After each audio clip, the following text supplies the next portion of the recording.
상급지로 갈아타거나 또는 수도권으로 옮겨가거나.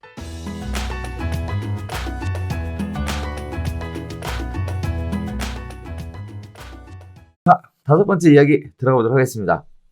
집값 고공행진에도 폭발하는 거래량입니다. 이번엔 아주 특이하게 거래량을 가지고 이야기 한번 나눠보도록 하겠는데요. 서울은 난리인데 경기도는 더 난리라. 이런 얘기를 가지고 한번 이야기 시작해 보도록 하겠습니다. 자, 일단 서울을 비롯한 수도권의 주택 거래량이 9.13 대책 이전 수준까지 빠르게 회복하고 있는 상황입니다.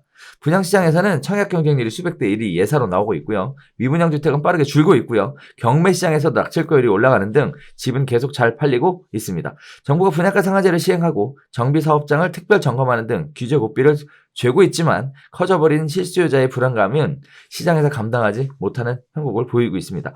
경기도 거래량이 이렇게 느는 것은 서울 집값이 너무 올라 수도권으로 실수요자가 이동한 결과로 보여주고 있고요. 거기에 투자 수요가 가세했다는 의견도 존재하고 있습니다. 자, 부동산 전문가들 입장에서 공급 부족으로 집값이 상승할 것이라는 우려가 매매 수요를 자극하고 있다고 보고 있고요. 또 분양가 상한제가 민간 재건축 사업을 더 위축할 것이라는 이야기도 한층 더해 가고 있습니다. 또 젊은 층이 주택 매수에 가세하게 되면서 여러 가지 시장에 다양한 변화들을 만들어내고 있고요. 또 이사철을 맞이해서 매수자들의 심리를 자극한 것도 그 원인으로 보여지고 있습니다. 자, 일단 강남의 가격 자체도 지금 개포가 30억 클럽을 눈앞에 두고 있다라는 얘기, 강남발 서울 집값의 상승세가 수도권 남부로 확산되고 있다라는 얘기인데요. 자, 일단 거래량이 증가하고 있다. 지금 현상에 대한 이야기는 드렸고요.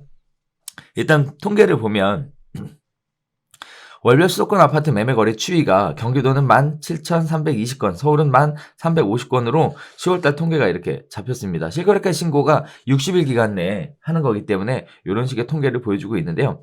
자, 일단 재미있게 볼 수 있는 거, 아주 놀랄만한 이유는 뭐냐면 지금 강남 3구 같은 경우에는 매물이 없어서 가격이 올라간다는 얘기가 있었어요. 그런데 지금 거래량으로 보면 매물 거래가 실제 9.13 대책 수준까지 계속 치고 올라가고 있다는 얘기는 결국 강남 3구 이외의 지역들이 거래가 되고 있다는 얘기다.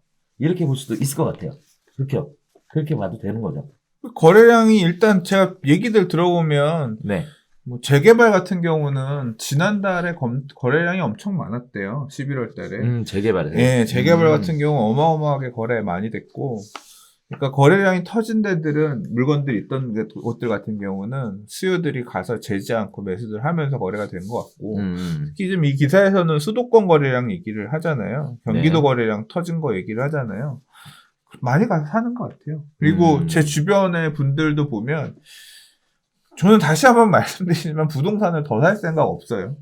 더 안 사요. 안 샀고 안 살 건데,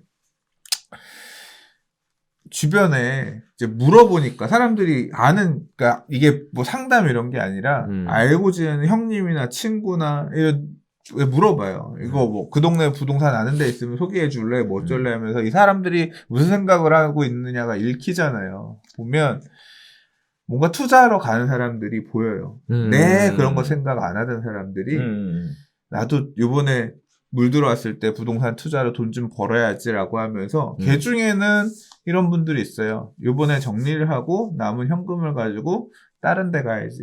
서울에 다른 지역 좀 덜 올랐다고 생각하는 지역에 가서 매수하는 분들도 있고, 또는 수도권으로 가서 공격적으로 매수하는 분도 있고.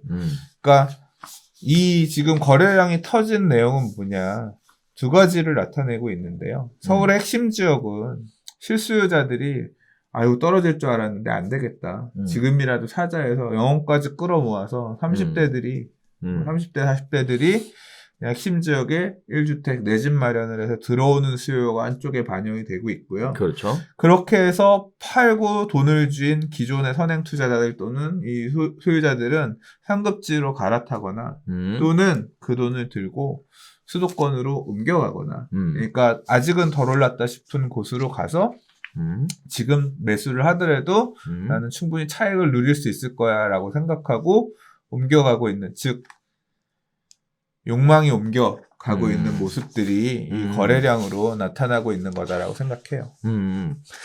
자, 일단 강남의 거래량은 부족한 데에 비해 서울 전반적인 거래량, 경기도 거래량은 살아나고 있다라는 내용이고요. 여기에는 실수요자의 움직임도 있겠지만 투자자들의 움직임도 있을 것으로 예측이 되고 있습니다.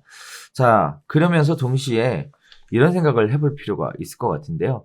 자, 이렇게 가격이 상승할 것이다 라고 예상하고 있는 상황에 과연 매도하는 사람은 어떤 사람이었을까?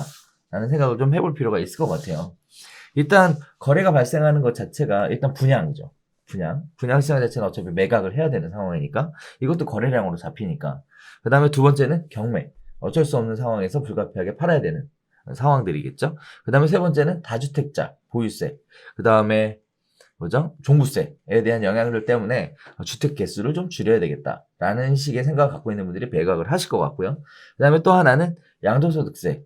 즉 장기보유 특별공제가 내년에 팔게 되면 지금 혜택이 줄죠. 혜택이 완전히 줄잖아요. 그래서 그런 부분들의 매도자들이 매각으로 들어서게 되면서 이렇게 10월달 거래량으로 잡히지 않았나라는 생각을 해보게 되는데 이건 시장에서 순기능을 하고 상황에 따라 시장에서는 이러한 케이스에 따라 거래될 수 있는 어떻게 보면 시장 기능을 제대로 하고 있다 이렇게 보일 수 그러니까 있을 지금 것 같아요. 팔고 있는 분들은 또 나름대로의 최선의 선택을 한다고 현재의 규제하에서 최선의 선택을 하기 위해서 이렇게 매도 결정하는 분들도 있는 거고요.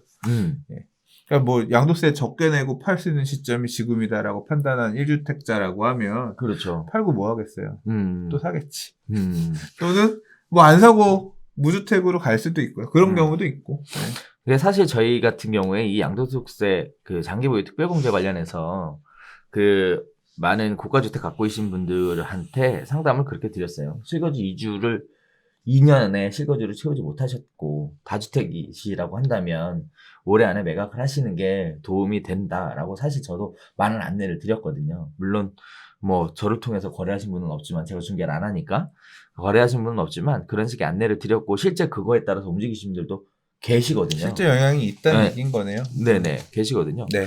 그래서 이런 부분들이 시장이 정책에 따라 상황에 따라 순기능을 하고 있다라는 부분이고요. 이런 부분들이 매물로 나와서 거래가 될 수 있다라는 것 자체는 어떻게 보면 좀 더 시장 자체가 어떻게 보면 동맥경화 상태가 아닌 이렇게 순환되는 순환 장세를 만들어주는 것 같아서 그나마 좀 다행이지 않나라는 생각도 해보게 됩니다. 아무튼 서울의 강남 3구는 거래량이 없고요. 그 외의 지역들은 거래량이 차츰 늘어나고 있다라고 이렇게 정의하면 될 것 같습니다.